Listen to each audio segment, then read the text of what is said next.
Mobility, Module 3. The concepts that we'll be discussing in this mobility module will be osteoarthritis.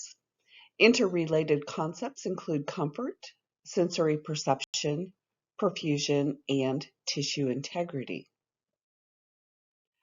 Mobility refers to the purposeful physical movements, fine complex movements, and coordination. It's dependent on the synchronized effects of the musculoskeletal and nervous systems, as well as having adequate oxygenation, perfusion, and cognition. It will require adequate energy, muscle strength, underlying skeletal stability, joint function, and neuromuscular coordination in order to carry out the desired movement. Immobility refers to an inability to move, while impaired physical mobility is when a person has limitations to movement, but they're not immobile. Deconditioning is the term used for a loss of physical fitness, while disuse syndrome is the adverse effect on the body tissues and functions associated with a sedentary lifestyle. A sedentary lifestyle is one where we're just basically the couch potato. With the scope of mobility, there's three basic categories. We have full or partial mobility or complete immobility. A change in mobility can be temporary. It may concern only a part of the body or the entire body. Infants and children and adolescents have some age-related issues due to growth and development. Their extremities grow faster than the head, thorax, or spine. The main components in this age group are the bones increase in length and diameter, so they're increasing their height. And then the muscles begin to increase in strength, size, and weight. With the older adult, there's several things that we look at, and that includes the spinal column. As we age, those vertebral discs begin to thin, and the spinal column thins out. We may see the onset of kyphosis, that hump back, and spinal compression. And have you ever noticed how older adults begin to lose height? They get shorter, they start shrinking. With the bones, we see a decreased density, and this may include osteoporosis. Osteoporosis has not only that decreased density, they have an increased porosity. So those bones really start to become brittle and can break easily. This puts the client, the older adult client, at an increased risk, especially postmenopausal women, small-framed and frail Caucasian and Asian women, and clients that have a prolonged steroid use. They're at a higher risk for disease processes like osteoporosis.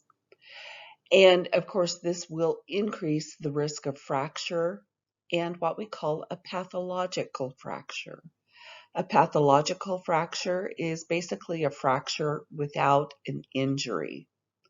The bone becomes so weak, the client could be walking across the floor and all of a sudden have a fracture. It also increases the fragility of cartilage, and we have an increased rigidity of that cartilage. The muscles begin to decrease in mass and tone. So overall, the older adult has decreased strength, an increased risk of mobility impairment. They may have joint pain, a decreased range of motion, and an increased risk of fracture. We also need to look at that neurological system. Remember, that's going to be a vital part of our mobility. The motor cortex in the frontal lobe of the brain is going to be responsible for our voluntary motor activity. The cerebellum will coordinate movement, equilibrium, muscle tone, and proprioception, which is going to be the sense of our body position, movement, and force. It is what allows people to sense the location and action of their bodies without those visual cues, such as when we are walking, driving, or playing sports. We look at our bones, and there's three overarching rules. We have the structural foundation and leverage to move body parts with the bones. They also support and protect tissues and internal organs, especially the thorax. And it provides attachment sites for muscles and ligaments. Bones also store calcium, and the bone marrow produces blood cells, and all of our blood cells, red, white, and platelets. The adult has 206 bones in the body. Remodeling of bones will occur throughout our lives. This helps maintain and or repair bones. Joints are the site where the bones come together. The joints provide stability and allow that skeletal movement. And depending on the joint, it will allow for flexion, extension, rotation, adduction, abduction, supination, and pronation. There's three types of joints, and they're based on stability and movement. We have the synarthrosis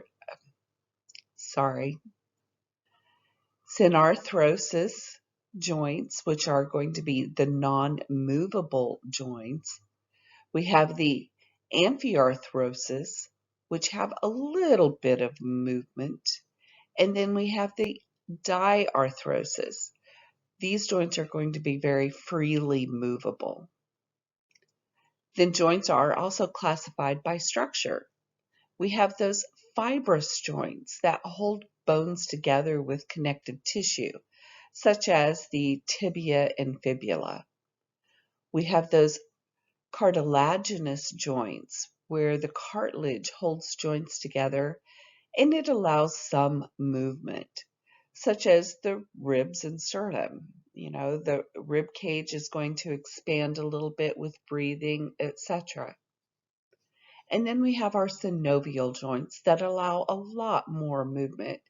They contain a joint capsule and cavity, synovial fluid and membrane, and articular cartilage, such as the knee. Then we look at the muscles. Optimal skeletal muscle function will depend on the nerve impulses that actually reach the muscle fiber's response to the nerve stimulus, the proprioception, the mechanical load, and joint mobility. Movement will occur in a reciprocal manner. So if we have one group of muscles that contract, there's another group of muscles that have to relax. Otherwise, movement cannot occur.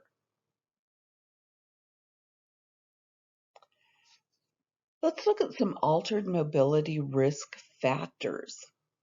One of the populations that is at greatest risk is going to be the older adult.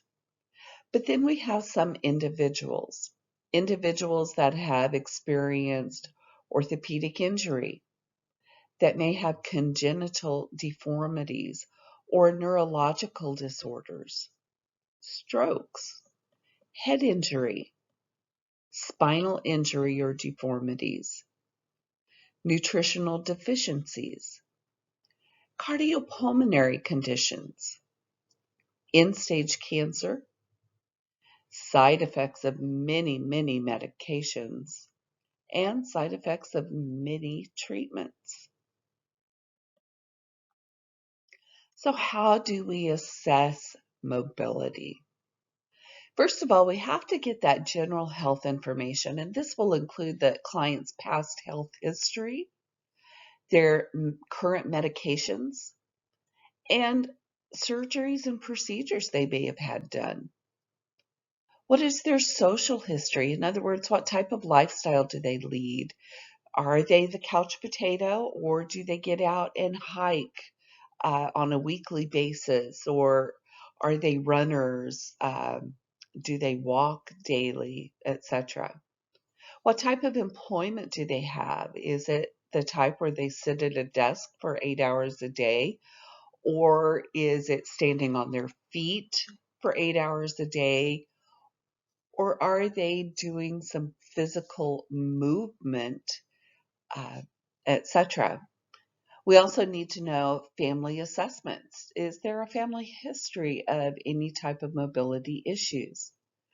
And is the client able to complete their ADLs, those activities of daily living, on their own, or do they require assistance? Then we look at the symptoms.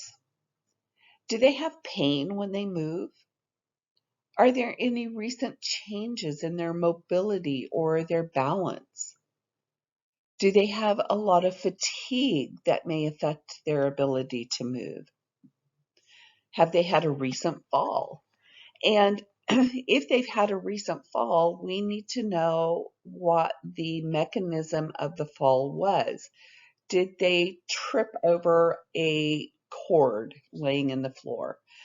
We don't really count that as being an issue other than an environmental issue.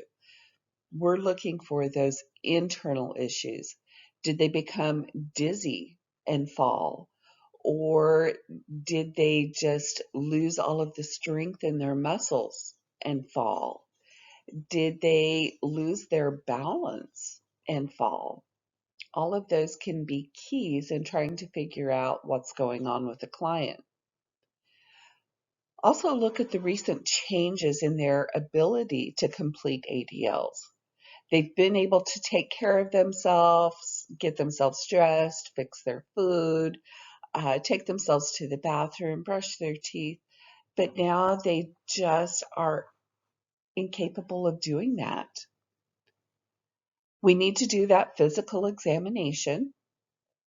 So watching the client walk, do they waddle when they walk?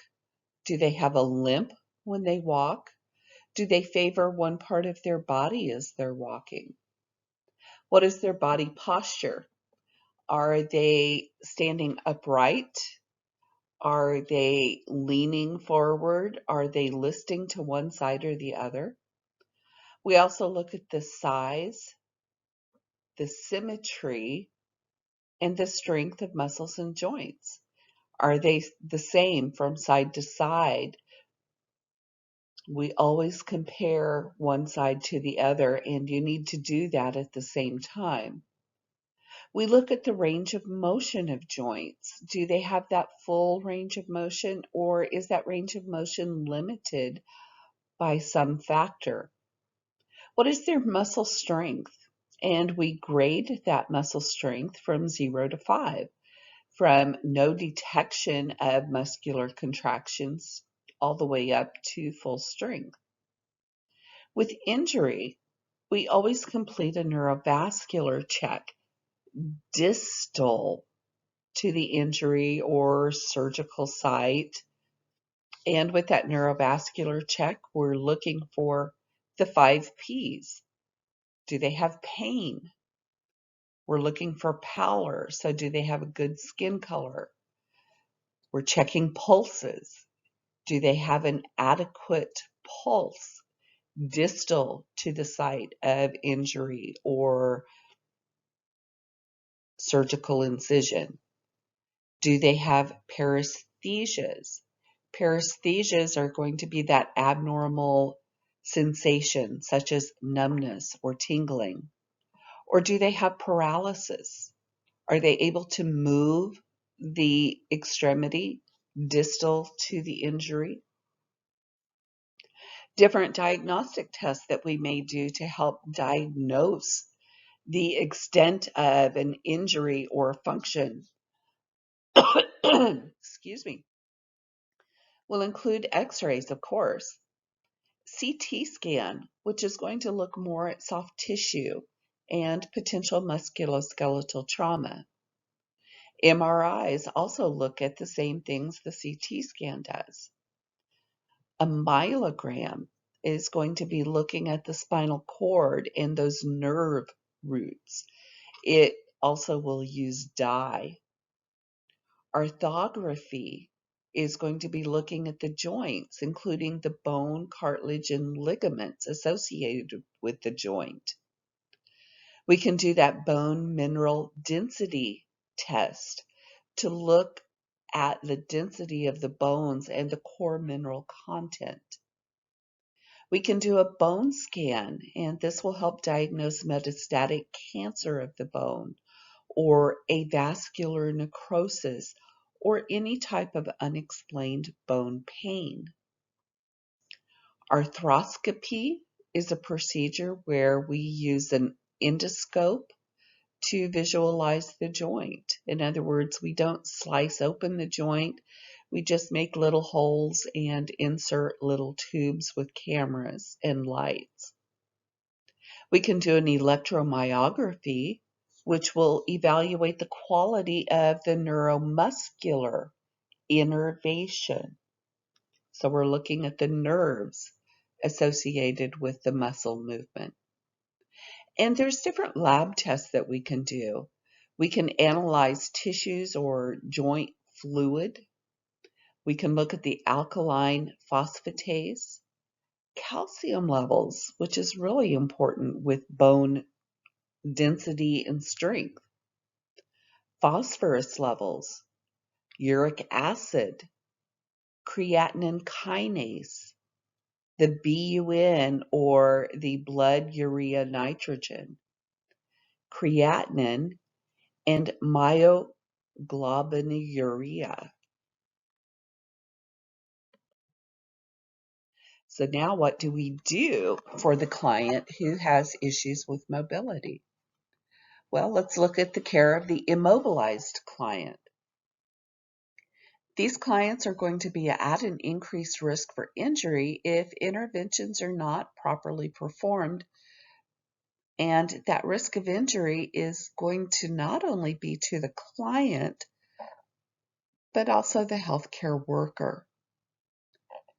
Barriers to early mobility, in other words, post-surgery or post-injury, can include excessive sedation, delirium, morbid obesity, multiple invasive devices, fragmented care, availability of adequate equipment, time constraints, adequate number of providers, and client safety concerns. We need to make sure that we position the body in proper body alignment, and we need to reposition the client at least every 2 hours. This will help prevent respiratory and skin and mobility complications. We need to provide appropriate skin care, keeping the skin clean, dry, and protected, meaning that the client should not be leaning up against any object that is going to be firm and solid. Pillows are different because they're soft. And we also need to be doing regular assessments. Also make sure that the client is not lying on wrinkles in the bed or lying on tubing, etc. We need to assure the client does coughing and deep breathing exercises and incentive spirometer if they're capable of that coordination. This will help prevent the respiratory complications. Bed exercises can be done to help maintain some muscle tone or range of motion. Also can help with circulation, such as the foot and ankle pumps. If they have a trapeze on their bed, they can do pull-up exercises. They can do specific range of motion exercises. If they're able to do it all by themselves, we call that active range of motion. Some clients may require some assistance where the client does most of the work, but they have guidance or assistance from the health professional. Or they can have the passive range of motion, where that health professional is the one who does the exercise for the client if necessary. This is where range of motion is basically where the joints are taken through the full range of motion. And we can also help the client stand at the bedside if able. This will help prevent bone demineralization. We can do exercise therapy. This includes ambulation, joint mobility, stretching, balance. We can accomplish that through range of motion, water exercise, and gait training. We can administer pharmacological agents, such as anti-inflammatory agents. This would include steroids, NSAIDs, those non-steroidal anti-inflammatory drugs. It would also include the immunomodulators. Another category would be analgesics. This would include opioids, those NSAIDs, or aspirin. It also includes the category of muscle relaxants and supplements, especially vitamin D and calcium, especially in the postmenopausal women, because the postmenopausal women are going to be at the higher risk for osteoporosis. And the administration of biphosphonates. We may need to do surgical interventions. This could include arthroscopic, again, where we just look at the joints. It may be an open or closed reduction of a fracture with or without external and or internal fixation. In other words, the pins and rods and screws and plates, etc. May include amputations, synovectomy, an osteotomy, debridement. Debridement is where we go in and remove non-viable or non-living tissue.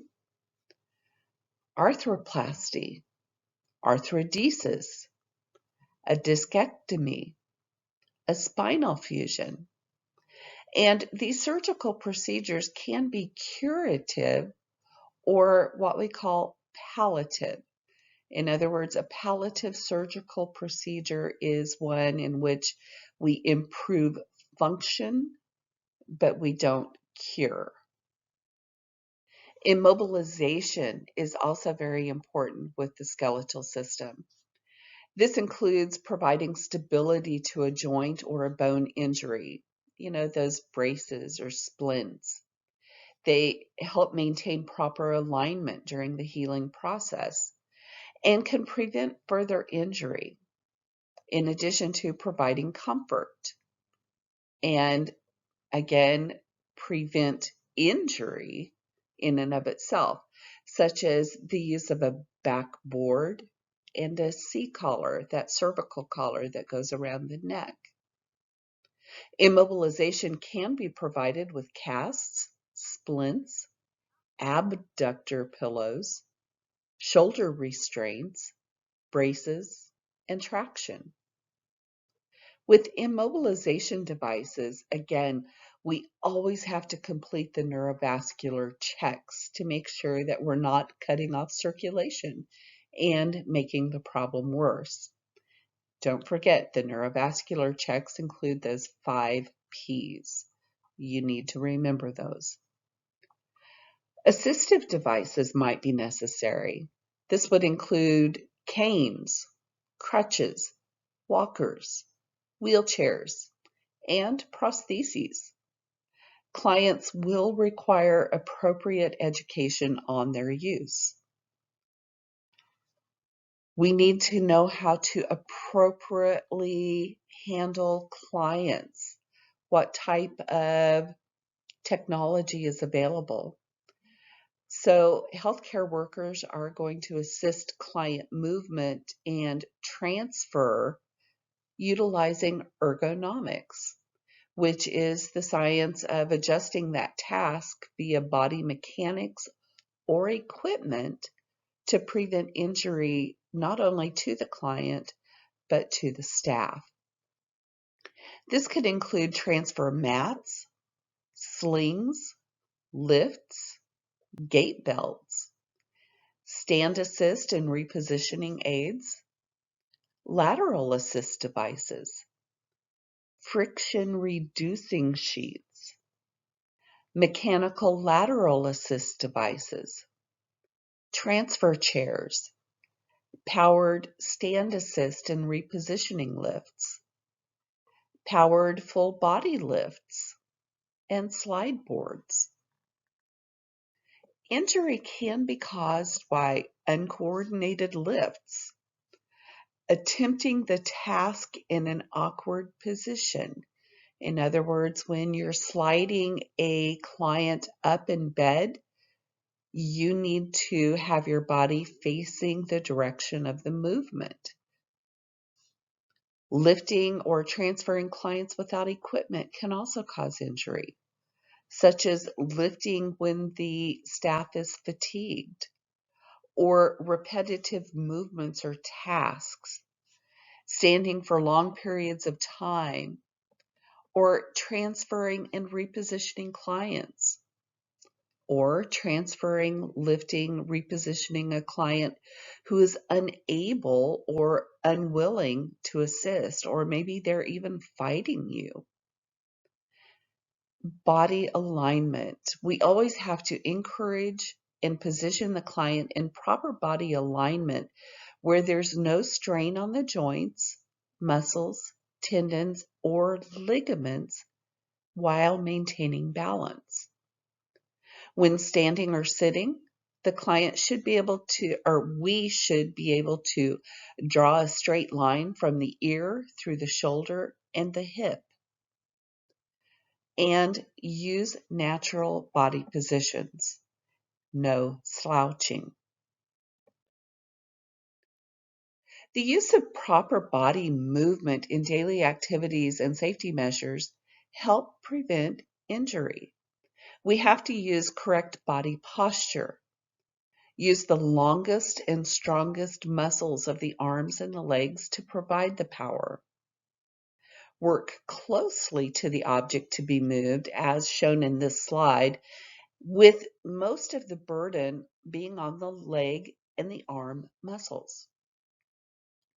Face the direction of the movement and don't twist the body, especially when you're picking something up. Use the body's weight as a force for pulling or pushing.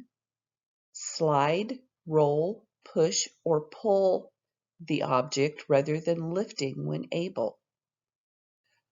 Push rather than pull an object when possible. Make sure that you broaden the base of your support, so spread those legs apart a little bit. Make certain that surfaces are dry and smooth when moving an object. The rougher the surface, the more difficult the task. Flex the knees and move close to the object that is to be lifted. Again, look at the slide.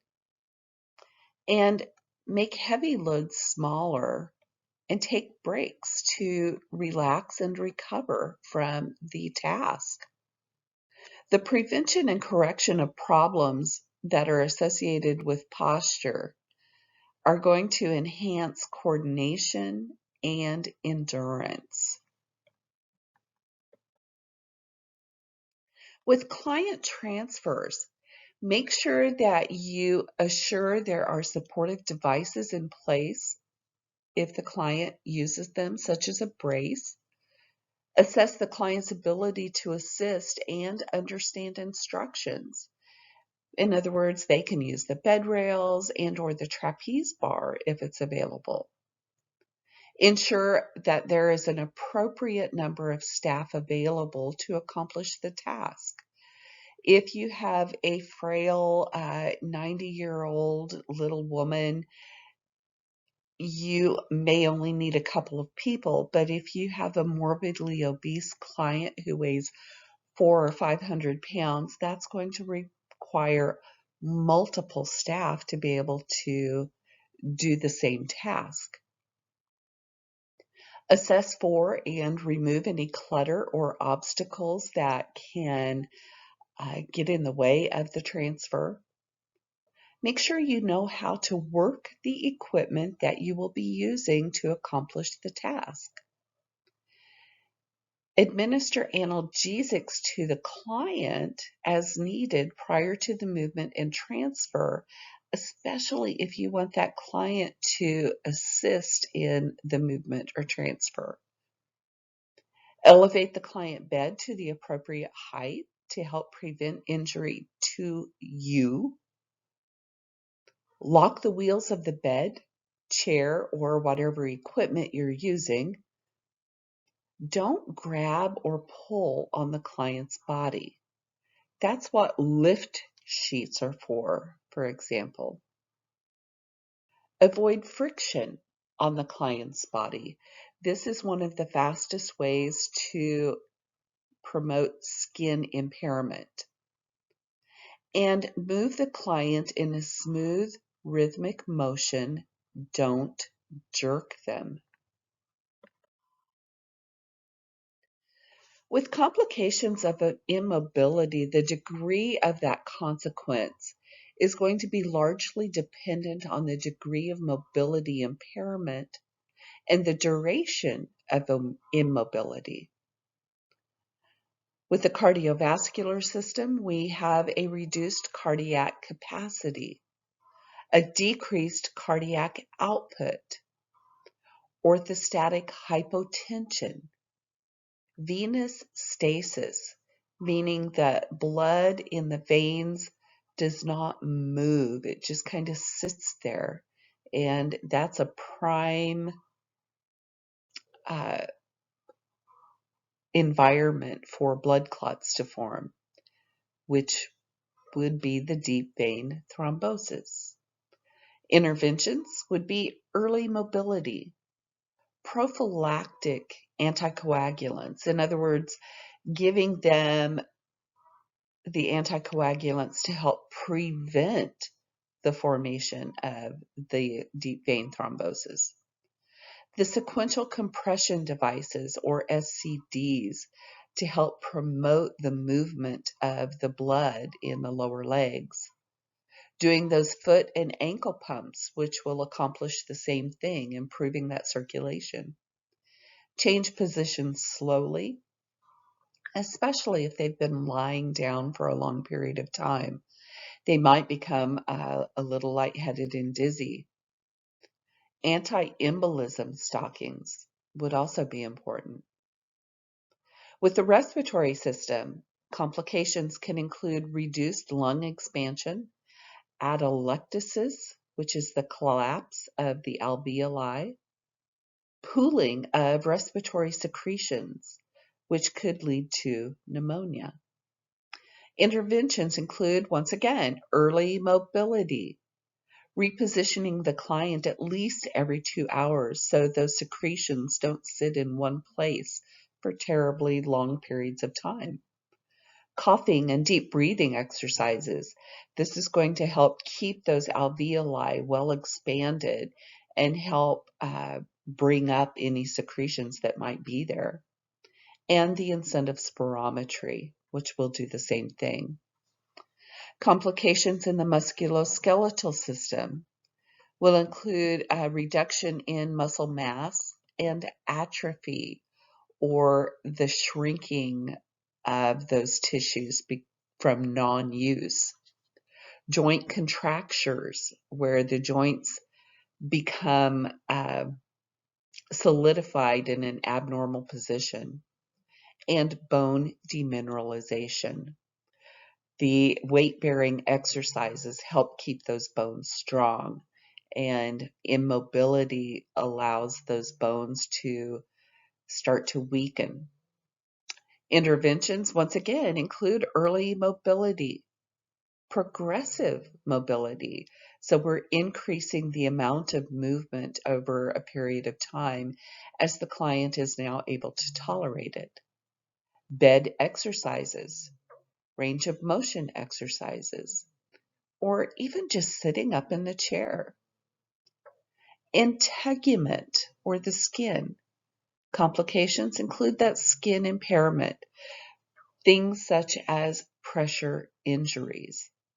Interventions include early mobility, repositioning at least every couple of hours, offloading, which means we're taking pressure off of those pressure points, those bony prominences, padding those bony prominences, encouraging protein and fluid intake, keeping the skin moisturized, but we don't want to overhydrate the skin because that will then weaken the skin and lead it to risk for injury.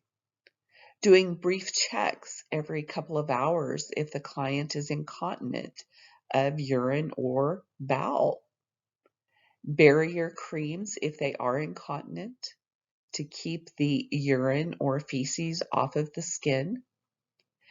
Those advanced dressings over bony prominences can also help prevent the formation of pressure injuries. With the gastrointestinal system, the complications include decreased peristaltic motility. In other words, the intestinal wave-like movements slow down, and that can lead to constipation. Interventions, you guessed it, early mobility. We also need to reposition the client every couple of hours, encourage good fluid intake, and increase fiber intake, and maybe the administration of stool softeners. With the urinary system, renal calculi is a complication, or urinary stasis. In other words, the urine stays in the bladder, and that leads to an increased risk of urinary tract infections or infection of the kidneys. Interventions, oh my goodness, yes, early mobility. Encourage fluid intake, encourage voiding when the urge is felt, and proper pericare. And then psychologically, risks include boredom, depression, those feelings of helplessness or hopelessness, grief, anxiety, anger, disturbed body images, impaired verbal and nonverbal communication, a loss of self-worth, social isolation, and mood disturbances. We intervene by allowing and encouraging the client to complete all of the self-care activities that they can do. And then we help them with what they're not able to do, and educating them on methods of increasing activity. Physical therapy and occupational therapy, giving praise and encouragement, developing a mobility plan with the client, including exercises, encourage visitors, administer medications as necessary, and consider counseling. To promote health we need to encourage the client to maintain the highest level of regular physical activity possible. This includes those weight-bearing exercises that will help strengthen the bone, activity that will help prevent muscle atrophy and loss of muscle tone, and maintaining of muscle strength and balance. Optimal nutrition will include adequate protein and calcium intake. Maintaining the ideal body weight will reduce stress on the joints and decrease back pain. Making sure the client gets adequate rest. Preventing injury and trauma through regular physical exercise or activity, using handrails, making sure the client has sturdy shoes with non-slip soles, adequate lighting, and the use of assistive devices is needed. Then we can also do screenings for osteoporosis, mobility, and fall risk. For osteoporosis, the screening is recommended for women over 65 and younger women that have an increased fracture risk.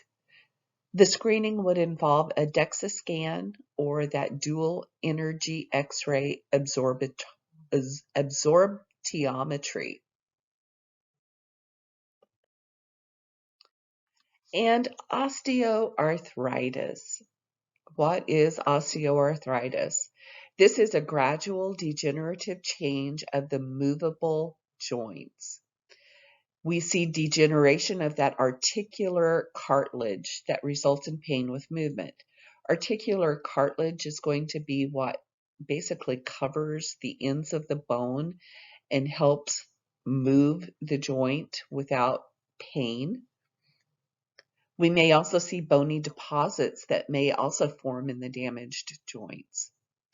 It usually affects the weight-bearing joints, especially the knees, the hips, and the spine, and also the hands. Again, that repetitive use. With osteoarthritis, this causes pain, swelling, reduced mobility of that affected joint. Osteoarthritis risk will increase with age, obesity, a history of standing, walking, running, or jumping for long periods of time, or some type of injury to the joint. Interventions include those NSAIDs. If we have an exacerbation or worsening of the osteoarthritis, we need to immobilize that joint. Doing the non-weight bearing exercises to keep that joint flexible. That would include swimming or biking to help maintain that flexibility. Heat and weight loss.